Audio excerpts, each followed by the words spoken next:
नमस्कार विद्यार्थ्यांनो, सहज शिक्षण युट्यूब चॅनलवरती पुन्हा एकदा मनपूर्वक स्वागत. आणि आज आपण इयत्ता 9वी विषय घेतलेला आहे भूगोल आणि त्यामधला 10वा धडा आहे नागरीकरण. तर या धड्याचा आपण आज संपूर्ण स्वाध्याय बघणार आहोत. चला तर विद्यार्थ्यांनो, स्वाध्यायाला सुरुवात करूयात. यातील प्रश्न पहिला, पुढील समस्येवर उपाय सुचवा.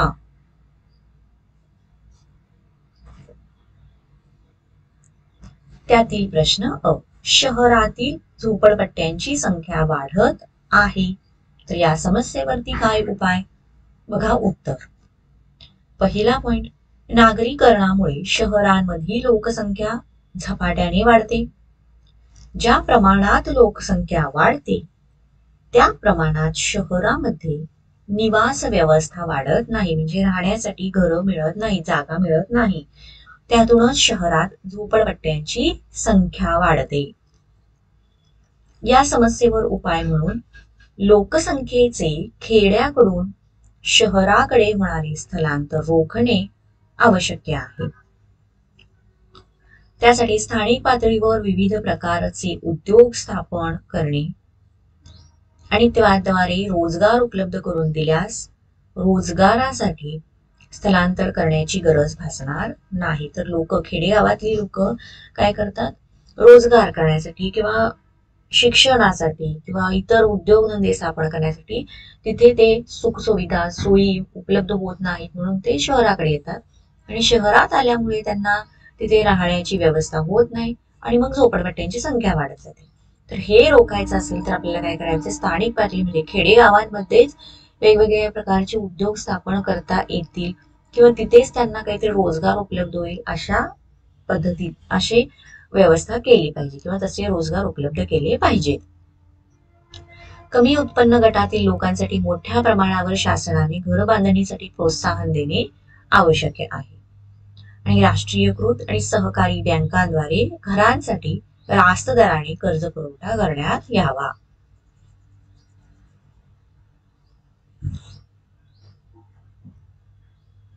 प्रश्न आ, शहरांतर्गत वाहतुकीची कोंडी झाल्याने प्रवासासाठी बराच वेळ खर्च होतो. म्हणजेच काय, ट्रॅफिक जाम. उत्तर बघा, भरमसाठ प्रमाणात वाहतुकीच्या साधनात झालेली वाढ वाहतुकीची कोंडी होण्याचे प्रमुख कारण आहे. वाहतुकीची साधन म्हणजे जे व्हेइकल्स आहेत, आपले गाड्या, ह्या भरपूर प्रमाणात त्याची वाढ झालेली आहे, त्यामुळे वाहतुकीची कोंडी होत आहे.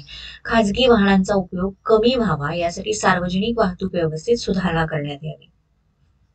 वाहतूक नियंत्रण अधिक प्रभावीरित्या करण्यात यावे.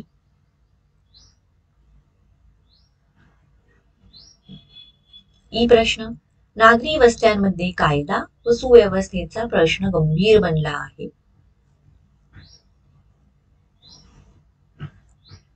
यामध्ये बघा, स्थलांतरित लोकसंख्येपैकी अनेक लोकांना रोजगार उपलब्ध होत नाही. म्हणजे जे खेड्यांवरून शहरामध्ये येतात त्या सगळ्यांनाच नोकरी किंवा रोजगार मिळतो असं नाही. त्यामुळे अवैध मार्गाचा वापर करून अनेक वेळा पैसे कमवले जातात. म्हणजे चुकीचा मार्ग, चोरी करणे, गुन्हा करणे, लुबाडणे, लुटणे, या सगळ्या त्यातूनच शहरांमध्ये गुन्हेगारी वाढलेली दिसते. गुन्हेगारी सदृश कृत्ये करणाऱ्या व्यक्ती या तरुण वयोगटातील बेरोजगार व्यक्ती असतात. सुशिक्षित बेरोजगारांना व्यवसाय कौशल्याचे प्रशिक्षण देऊन त्यांना स्वतःचे छोटे उद्योग व्यवसाय सुरू करण्यासाठी प्रवृत्त करणे. जे ज्यांना काही काम नाही, नोकरी नाही, तर अशांना छोटा व्यवसाय का असेना याचं प्रशिक्षण देऊन तो व्यवसाय तू सुरू कर असं त्यांना प्रवृत्त केलं पाहिजे. बेरोजगार तरुणांना गुन्हेगारी कृत्य करण्यास प्रवृत्त करणाऱ्या गुन्हेगार व त्यांच्या संघटित टोळ्या उद्ध्वस्त कराव्यात.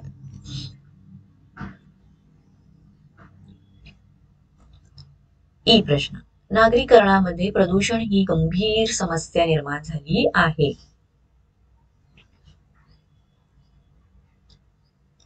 उत्तर, प्रदूषण ही शहरांमधील एक जटिल समस्या आहे. प्रदूषण नियंत्रण कायद्यांची कठोरपणे अंमलबजावणी करावी. मोठ्या प्रमाणावर प्रदूषण करणारे उद्योगधंदे बंद करावेत आणि त्याचे अन्यत्र स्थलांतर करावे, म्हणजे शहरापासून लांब नागरी वस्तीपासून लांब त्याचं स्थलांतर करावं.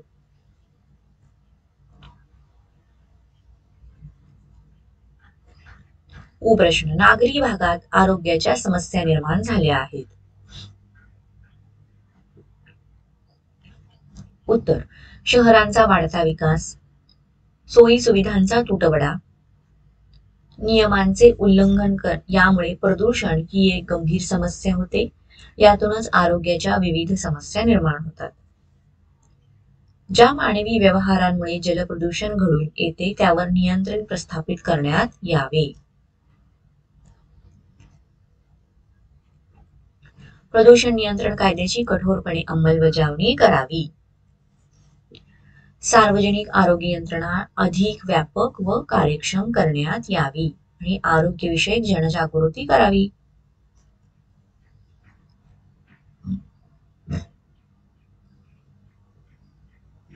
दुसरा प्रश्न, योग्य जोड्या जुळवा. विद्यार्थ्यांनो, व्हिडिओ आवडत असेल तर व्हिडिओला पटकन लाईक करा. चॅनलला तुम्ही अजूनही जर सबस्क्राईब केलं असेल तर चॅनललाही सबस्क्राईब करून घ्या. अ गट आणि त्याची उत्तर आपल्याला ब गटामध्ये दिली आहे. तर इथे बघा, तंत्रज्ञानाचा विकास व यांत्रिकीकरण हे नागरीकरण. मूळ निवास सोडून दुसरीकडे कायमस्वरूपी जाऊन राहणे त्याला स्थलांतर असे म्हणतात. 75% पुरुष बिगर शेती व्यवसायात आहेत, हे नागरी प्रदेशामुळे. आणि कचऱ्याची समस्या, नियोजनाचा अभाव, अशी याची ही उत्तरं आहेत.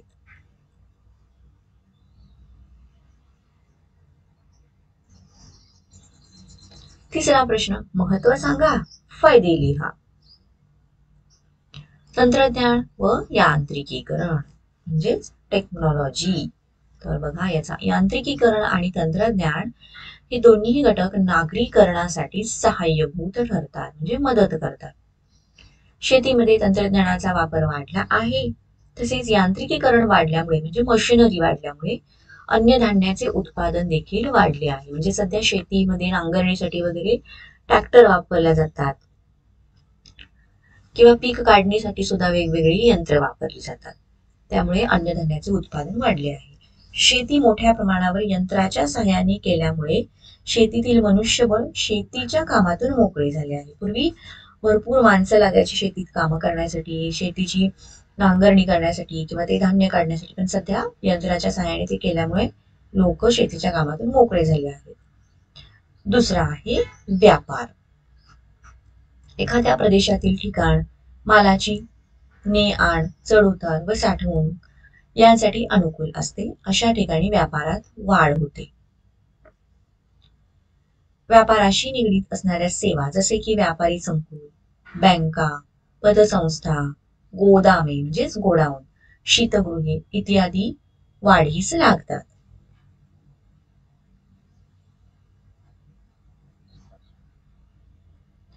तसेच व्यापाराच्या ठिकाणी त्या ठिकाणचे रस्ते किंवा उपहारगृहे, निवास इत्यादी बाबीही वाढीस लागतात. व्यापार वाढ ही देशाच्या आर्थिक विकासाला पोषक असते. व्यापारामुळे रोजगारात वाढ झाल्याने लोकांचे उत्पन्न सुधारून त्यांच्या राहणीमानात सुधारणा घडून येते.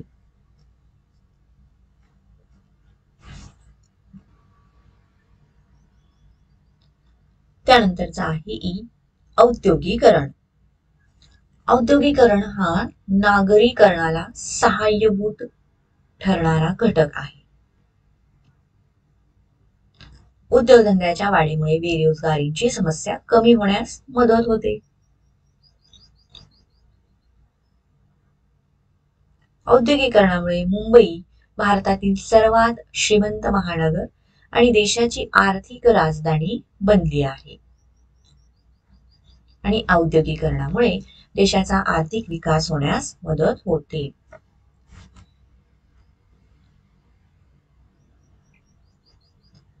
पुढचा प्रश्न ई, शहरातील सुख सोयी सुविधा. पहिला पण, नागरिक क्षेत्रामध्ये अनेक सोयी सुविधा उपलब्ध असतात किंवा होतात. वाहतूक, संदेशवहन, शिक्षण, आरोग्य या त्यातील महत्वाच्या सुविधा आहेत, ज्या की नागरिक क्षेत्र म्हणजे शहरामध्ये असतात. उच्च दर्जाच्या वाहतूक व्यवस्थेमुळे मालाची वाहतूक आणि बाजार व बाजारपेठांची वाढ झालेली दिसून येते. तर तिथे वाहतूक व्यवस्था ही चांगली असते. उत्तम दर्जाच्या आरोग्य सेवांमुळे दुर्धर आजारांवर उपचार करणे शक्य होते. मोठमोठे हॉस्पिटल सुद्धा अवेलेबल असतात.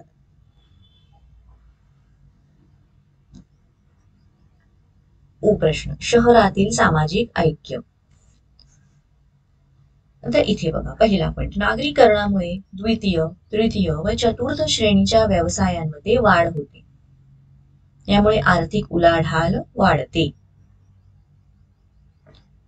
या प्रदेशाचा विकास झपाट्याने होतो. वेगवेगळ्या प्रदेशातून आलेल्या लोकांच्या एकत्रित राहण्यामुळे शहरांमध्ये सांस्कृतिक व सामाजिक रूढी परंपराची देवाणघेवाण होत असते. यातूनच सामाजिक एकोपा निर्माण होतो.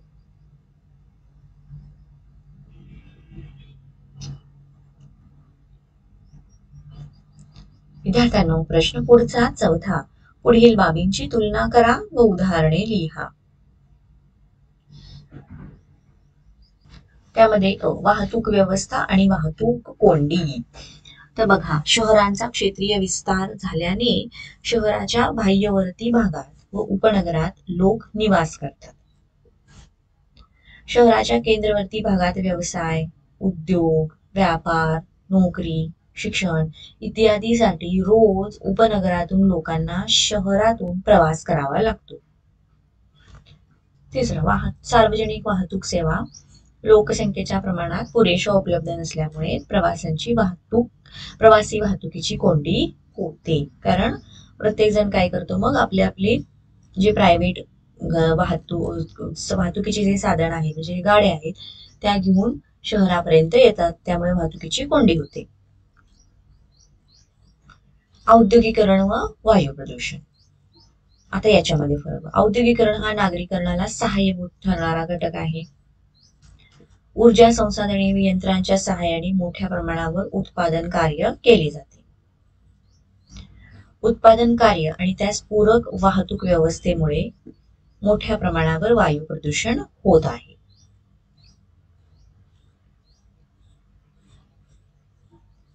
स्थलांतर व झोपडपट्टी. आर्थिकदृष्ट्या दुर्बल घटक रोजगाराच्या शोधात देशाच्या अविकसित भागांकडून म्हणजे खेडेगावातून मुंबई सारख्या औद्योगिक महानगरात नोकरी किंवा व्यवसायाच्या शोधात स्थलांतर करतात. शहरातील ज्या प्रमाणात लोकसंख्या वाढते त्या प्रमाणात शहरामध्ये निवास व्यवस्था वाढत नाही. म्हणजे लोकसंख्या तर वाढते पण राहण्यासाठी घरं मिळत नाहीत. बहुतांशी स्थलांतरित हे आर्थिकदृष्ट्या दुर्बल असतात, कारण त्यांच्याकडे कोणतेही रोजगाराचे साधन नसतं. असे लोक शहरातील मोकळ्या जागेत अनाधिकृत, तात्पुरती व कच्च्या स्वरूपाची घरे बांधतात. अशा वस्तीला झोपडपट्टी असे म्हणतात.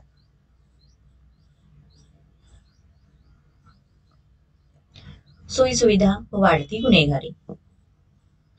शहरातील ज्या प्रमाणात लोकसंख्या वाढते त्या प्रमाणात शहरांमध्ये निवास व्यवस्था वाढत नाही. बहुतांशी स्थलांतरित हे आर्थिकदृष्ट्या दुर्बल असतात. झोपडपट्ट्यात किमान नागरी सुविधांचा देखील अभाव असतो. म्हणजे लाईट, पाणी या सुविधा तिथे कमी प्रमाणात मिळतात किंवा नसतातच. स्थलांतरित होणारे बहुतेक लोक रोजगारानिमित्त शहरात येतात, परंतु सर्वांनाच योग्य रोजगार मिळतोच असे नाही. म्हणजे सगळ्यांनाच काही काम मिळतं किंवा नोकरी लागते, रोजगार मिळतो असं नाही. रोजगार न मिळाल्याने ते अवैध मार्गाचा वापर करून अनेक वेळा पैसा कमवण्याचा प्रयत्न करतात. यातून शहरांमध्ये गुन्हेगारी वाढलेली दिसते.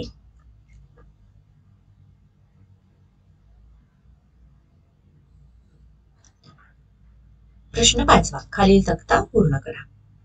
तर हा तक्ता इथे आपण पूर्ण केलेला आहे. नागरीकरण प्रक्रिया आणि त्याचा परिणाम.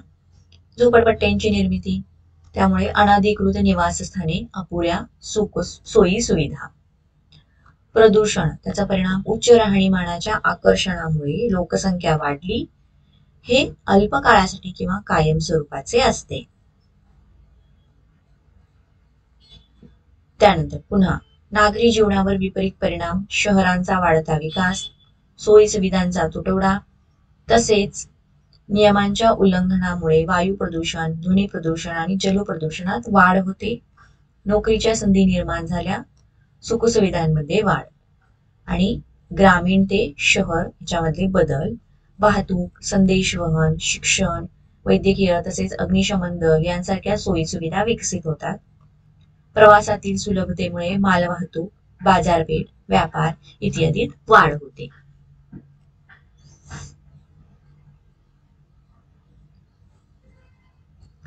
प्रश्न 6वा स्पष्ट करा आणि यामध्ये अ, शहरांची वाढ विशिष्ट पद्धतीने झालेली आढळते.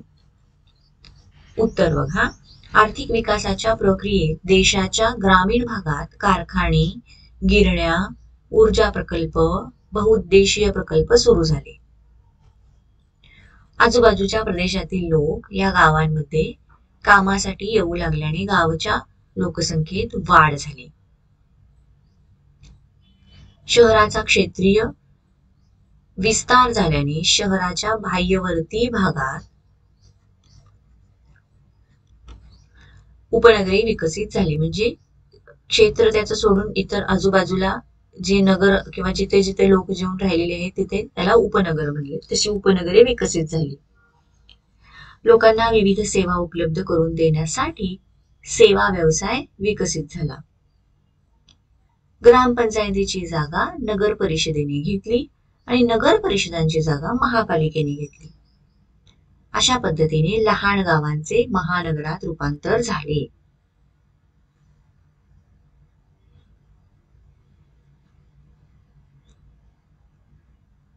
दुसरा प्रश्न, आ, तुमच्या कल्पनेतील सुनियोजित शहर. नवी मुंबई, चंदीगड, नवी दिल्ली अशा शहरांचा विकास हा सुनियोजित पद्धतीने करण्यात आला होता.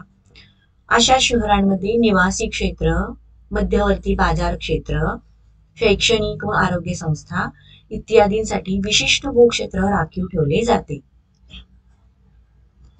म्हणजे त्या त्या गोष्टींसाठी वेगळी जागा राखून ठेवली जाते. भविष्यातील गरजा लक्षात घेऊन विविध प्रकारच्या सोयी सुविधांची आखणी नगर नियोजनामध्ये करण्यात येते. मोठ्या शहरांचा सुनियोजित पद्धतीने विकास व्हावा यासाठी अलीकडील काळात स्मार्ट सिटी योजना आकाराला आली आहे.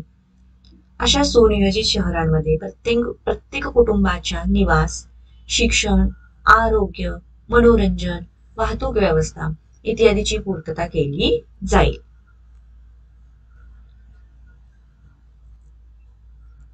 ई प्रश्न, औद्योगिकरणामुळे शहरांचा विकास घडून येतो. तर याचं बघा उत्तर, औद्योगिकरण हा नागरीकरणाला सहाय्यभूत ठरणारा घटक आहे. उद्योगधंद्यांच्या वाढीमुळे बेरोजगारीची समस्या कमी होण्यास मदत होते. औद्योगिकरणामुळे मुंबई भारतातील सर्वात श्रीमंत महानगर आणि देशाची आर्थिक राजधानी बनली आहे आणि औद्योगिकरणामुळे देशाचा आर्थिक विकास होण्यास मदत होते. कारण उद्योगधंदे वाढल्यामुळे बेरोजगारी कमी होते, उत्पादन जास्त होतं आणि आपलं हे उत्पादन जर परदेशामध्ये परदेशामध्ये निर्यात झाले तर आपल्याला परदेशीय चलन मिळतं आणि त्यामुळे आपला आर्थिक विकास होतो. ई प्रश्न, प्रदूषण एक समस्या. तर याबद्दल आपल्याला लिहायचंय. तर इंग्रजी भाषेतील टू पॉल्यूट या शब्दापासून प्रदूषण या संकल्पनेचा उदय झाला आहे. दुसरं, टू पॉल्यूट याचा अर्थ दूषित करणे. जे घटक वातावरण दूषित करतात त्यांना प्रदूषके असे म्हणतात. तिसरा मुद्दा, हवा, जमीन आणि पाणी यामध्ये ही प्रदूषके मिसळल्याने जलप्रदूषण, मृदा प्रदूषण आणि हवा प्रदूषण यासारख्या समस्या उद्भवतात. या प्रदूषणाचा आपल्या आरोग्यावर आणि पर्यावरणावर घातक परिणाम होत असतो. शहरी भागांमध्ये प्रदूषणाचे प्रमाण हे अधिक असते, म्हणून प्रदूषण ही नागरीकरणापासून उद्भवलेली समस्या आहे.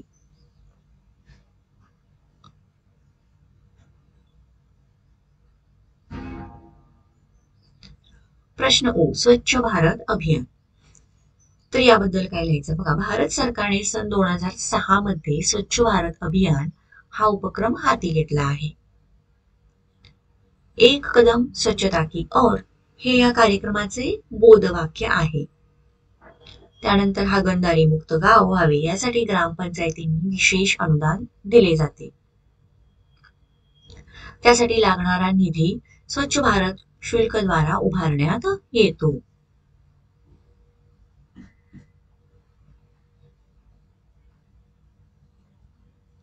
प्रश्न 7वा, खालील छायाचित्रांतील नागरीकरणाच्या समस्यांवर उपाय सुचवा. तर त्यांनी इथं हे जे चित्र दिलेलं आहे, तर इथं शहरांमध्ये मोठे मोठे कारखाने उभे आहेत आणि त्यातून हे वायू प्रदूषण होत आहे. तर वरील चित्र हे वायू प्रदूषण या समस्येचे आहे आणि त्यावरील उपाय. सार्वजनिक वाहतूक व्यवस्थेचा जास्तीत जास्त वापर करावा. जास्त प्रदूषण करणाऱ्या उद्योगधंद्यांचे स्थलांतर करावे.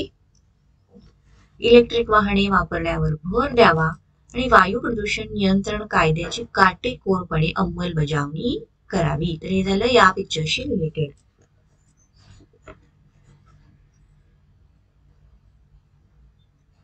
आता इकडे हे जे मोठे मोठे साऊंड सिस्टीम्स म्हणजे जे करणे लावलेले आहेत, हॉर्न्स लावलेले आहेत त्याचे बघा.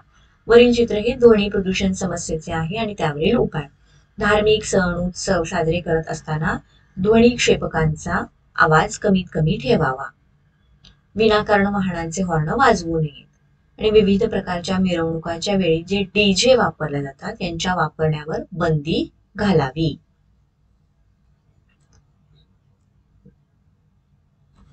इथे आता हा कचरा दिसत आहे सगळीकडे, प्लास्टिकच्या पिशव्या, प्लास्टिकचे कागद दिसत आहे. तर वरील चित्र हे कचऱ्याच्या समस्येचे आहे आणि त्यावरील उपाय. कचऱ्याचा योग्य वर्गीकरण करून त्याची योग्य विल्हेवाट लावावी. शासकीय यंत्रणेद्वारे नियमितपणे सुका कचरा गोळा करण्यात यावा आणि त्याची योग्य प्रकारे विल्हेवाट लावण्यात यावी. आणि इकडचं हे जे आहे हे आहे जलप्रदूषण, पाण्याचे प्रदूषण.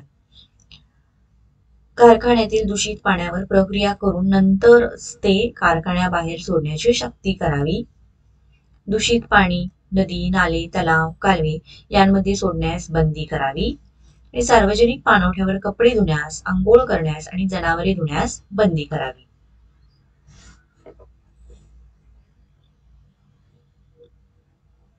तर विद्यार्थ्यांनो, इथे हा स्वाध्याय संपलेला आहे.